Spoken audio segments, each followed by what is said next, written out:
Ironclad is it's an action-adventure film set in the 13th century. It's set against the backdrop of the signing of the Magna Carta and King John, and it's basically about the siege of a castle. It's probably best described as a medieval Magnificent Seven or a medieval Seven Samurai.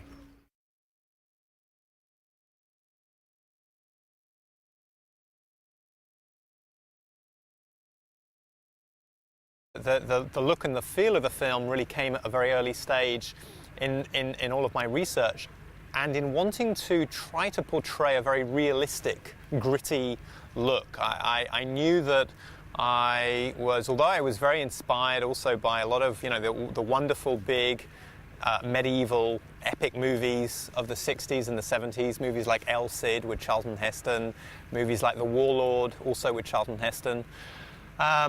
I wanted Ironclad to be a much more contemporary, modern film, and to have a very gritty, real, brutal look. I mean, the 13th century, what fascinated me about it, not just the main historical events that we see in the film, but what I also found fascinating was just how hard and brutal and tough it really must have been to be in that period.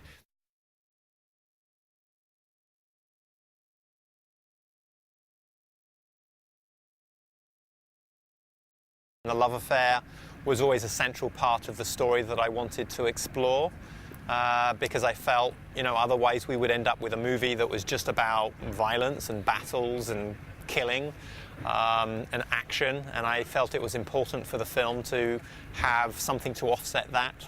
So the romance, the love story was always an important part of the film, and she really brings the soul. I think, as a character, Isabel brings the soul, the sort of central spirit of the film, which was also very important, to sort of offset all the battle and the fighting and the action with a real heart at the center of it.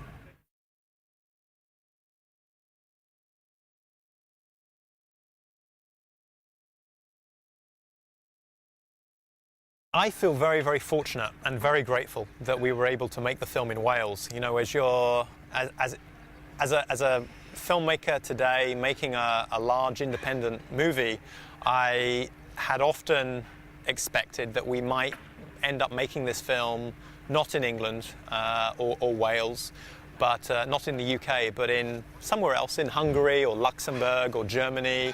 And many of those places would have been fine, would have been good. We would have made the film just as well. But what I loved about making the film in Wales was the countryside in Wales, and the weather is amazing. I mean, the countryside really lended itself to the film perfectly. We used a lot of locations in and around the Brecon Beacons, which is a spectacular landscape, a very old looking landscape, and also a lot of the countryside, the rolling hills, the green meadows and pastures and the woodlands of an area called Monmouthshire, which is incredibly beautiful, and I didn't know very well before I made the film and before I went there.